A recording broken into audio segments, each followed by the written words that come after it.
हुआ वही जो मैंने पिछली वीडियो में आपके साथ जिक्र किया था। आज मेरी दुकान पे नेशनल कैचअप वाले जो ऑर्डर बुकर है उनके साथ लड़ाई होगी। अब मैं इस वीडियो में आपको सारी डिटेल बताऊंगा कि किस तरह ये लड़ाई हुई, किस बात पे हुई और क्यों ये लोग ऐसे करते हैं इस काम के दिनों में।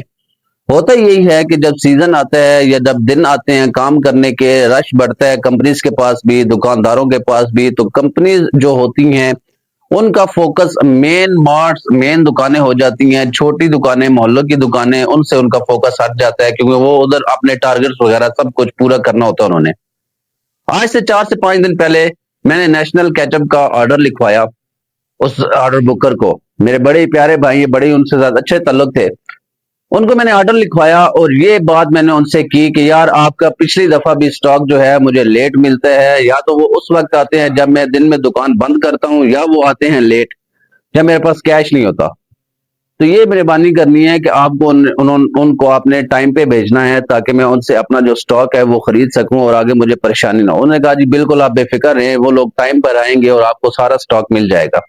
तकरीबन 8 से 10 कार्टन बनते थे जिसमें पाव वाली भी थी, आधा किलो वाली और किलो वाली। लेकिन हकीकत वही जो हमेशा वो लोग करते हैं कि वही हुआ। वो लोग शाम जब 7:30 या 7 बज रहे थे मगरिब के बाद, उस टाइम मेरे पास वो स्टॉक लेके आए। अब हुआ क्या कि मैं मगरिब तक मैंने एक पेमेंट करनी थी एक भाई को। मैं जितनी भी कैश थी मगरिब तक शाम की सेल हुई थी वो सारी इकट्ठी करके मैंने उस भाई को क्लियर किया और मैं सुकून से बैठ के गया। अब तो नेशनल कैचअप वालों ने आना नहीं है, मगरिब हो गई है, तो आप किधर आएंगे? तो कल मैं जाके मार्केट से स्टॉक किसी और शेयर से परचेज कर लूंगा। तो जब 7:30 से 7 बजे का टाइम था वो लोग आए और जो मैंने स्टॉक लिखवाया था उससे कम स्टॉक, यानी कि मैंने अगर 8 कार्टन लिखवाए या 10 कार्टन लिखवाए थे तो वो मेरे ख्याल में 5 या 6 कार्टन लेके आए गालबन। और 7:30 बजे वो पहुंचे। मैंने कहा यार ये कोई टाइम है आपके आने का? मैंने अब क्योंकि मेरे पास कैश नहीं थी, उनको बिल भी मैंने पे करना था, तो मैंने वो स्टॉक रिटर्न कर दिया कि आप लोग ये वापस ले जाएं। अब मैं जो स्टॉक रिटर्न किया है, मैं अपने राइट पर था कि मेरे पास कैश नहीं थी, क्रेडिट वो लोग करते नहीं है, मैंने स्टॉक वापस कर दिया। आज वो जवान मेरे पास आया नेशनल कैचअप वाला और मुझे कहने लगा कि यार आपने स्टॉक क्यों वापस किया है? मैंने कहा यार स्टॉक वापस किया है, वो लोग लेट आए हैं, मेरे पास उस वक्त कैश नहीं थी। उसने मेरी बात नहीं समझी कि वो लेट आए हैं या टाइम पे आए हैं। उसने कहा जी जब कैश नहीं होती तो आप लोग माल क्यों लिखवाते हैं? जब उसने ये बात की तो यकीन कीजिए कि फिर मुझे भी गुस्सा आ गया। मैंने कहा यार तुम पहले उनसे पूछो कि वो आए किस टाइम पर है। वो लोग तकरीबन 7:30 बजे, रात के 7 बजे वो लोग स्टॉक लेके आ रहे हैं। मेरे पास अब उस टाइम कैश नहीं थी। मैं ज़हनी तौर पर ये तस्वर कर चुका था कि अब उन्होंने आना ही नहीं है, कल आएंगे तो मैं या तो मार्केट से ले आऊंगा स्टॉक या कल फिर उनको पेमेंट दे दूंगा। मैंने एक भाई को क्लियर करना था बिल, मैंने वो सारी पेमेंट उठा के उसको दे दी। लेकिन नहीं जी, वो इंसान तो बहुत ही मतलब आज पता नहीं उसे कोई बीपी हाई था उसका या कुछ उसने पता नहीं क्या समझा हुआ था कि वो मुझ पर चढ़ाई करता चला गया। फिर आखिर मैंने भी उसको समझाया कि यार तुम गलत कर रहे हो। देखो एक तो गलती तुम लोगों की है, गलती मानने की बजाय तुम उल्टा मुझ पर आ रहे हो कि मेरा कसूर बना रहे हो। उसको मैंने ये चीज बताई और फिर उसको मतलब इस चीज का एहसास भी हो गया एंड पे। लेकिन बात हुई है दोस्तों कि जो मैंने आज से 4 दिन पहले आपको वीडियो में बताई थी कि वक्त से पहले अगर आप लोग अपनी परचेजिंग कर लेंगे, अपना स्टॉक खरीद लेंगे तो आप कामयाब हो जाएंगे। अगर वो चीज, वो सीजन आने का इंतजार करते रहेंगे तो फिर कंपनीज आपके साथ इसी तरह करेंगी कि जो उनकी मर्जी होगी, जो उनके पास अवेलेबल होगा वो स्टॉक आपको भेज देंगे, चाहे आपने वो ऑर्डर किया था या नहीं।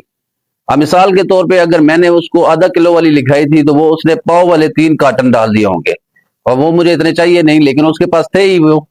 तो आज आके जब वो बिल रिटर्न गया, उसके सीनियर्स ने उससे पूछा होगा कि यार ये इतना बिल है, ये वापस क्यों आ गया? तो फिर उसे खारिश हुई होगी और वो मेरे पास आ गया उस चीज का बदला लेने के लिए। लेकिन गलती कंपनीज की अपनी होती है, ऑर्डर बुकर्स की अपनी होती है और वो कसूरवार ठहरा देते हैं दुकान को। अब इसी तरह हमारे इस मोहल्ले के अंदर नेशनल के जो मिसाल जात हैं उनकी सेल बिल्कुल डाउन हो गई है, बिल्कुल जीरो हो गया। मतलब मेरे पास नेशनल का अगर शान का स्टॉक बिकता है मिसाल के तौर पे 1000 रुपए का, तो वो बिकता होगा सिर्फ 100 रुपए का। ठीक है, अब उसमें एक्सपायरी ज्यादा निकलती है कि वो सेल ही नहीं हो रही।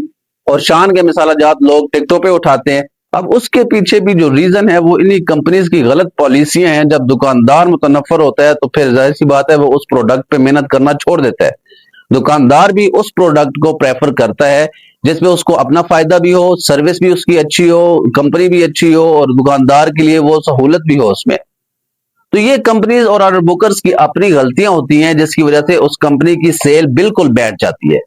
तो आप लोगों के लिए दोस्तों यही इस वीडियो से सबक है कि अपनी परचेजिंग वक्त से पहले करें और मुझे इस वीडियो में बताएं कि क्या ये मेरी गलती है कि उसका स्टॉक जो रिटर्न गया है इसमें मेरी गलती है या उसकी खुद अपनी गलती है, उसकी सप्लाई वालों की गलती है जो मेरे पास इतने बजे स्टॉक लेकर आए। दोस्तों अपने आप को, अपनी दुकान को, अपनी जिंदगी को मैनेज करके चलेंगे तो यकीन जाने कि हर लम्हा, हर शोबा, हर पल आप खुश और मुतमईन रहेंगे। जब आप अपने आप को मैनेज नहीं कर सकेंगे, जब अपनी कमिटमेंट पे पूरा नहीं उतरेंगे तो फिर आपके लिए परेशानियां ही हैं। चाहे आप ऑर्डर बुकर हैं, चाहे आप दुकानदार हैं, चाहे आप बिजनेसमैन हैं, चाहे आप कोई घर का काम करते हैं, कुछ भी हैं। कमिटमेंट और अपने जो मैनेज है इसको करके चलें अपनी रूटीन को, तो आप खुश रहेंगे। अब एंड पे, इस वीडियो के एंड पे मैं एक और बात करना चाहता हूं, मेरे जहन में आ गई है कि फिर आज मुझे वही एक मैसेज आया कि यार यूट्यूब पे तुम कोई और काम करो, ये चैनल ना बनाओ, ये चैनल नहीं चलेगा। तो यार ये लोग पता नहीं अब कब सुधरेंगे, कब ये लोग बाज आएंगे, या मैं इनको कैसे समझाऊं, ये लोग बाज आते नहीं है। उस भाई को खैर मैंने वहां तो जवाब दे दिया और इंशाल्लाह जब इस यूट्यूब पे मैं इसी काम में कामयाब होऊंगा तो फिर उनको बताऊंगा कि हाँ अब देखो। तो अच्छे अच्छे कमेंट्स कीजिए, बुरे कमेंट से बाज रहिए और मतलब क्या अल्फाज बोलूं, छोड़ो। इस वीडियो को यहीं पे एंड करते हैं, मिलते हैं आप लोगों को अगले व्लॉग में। तब तक अपना ढेर सारा ख्याल रखें। अल्लाह हाफिज।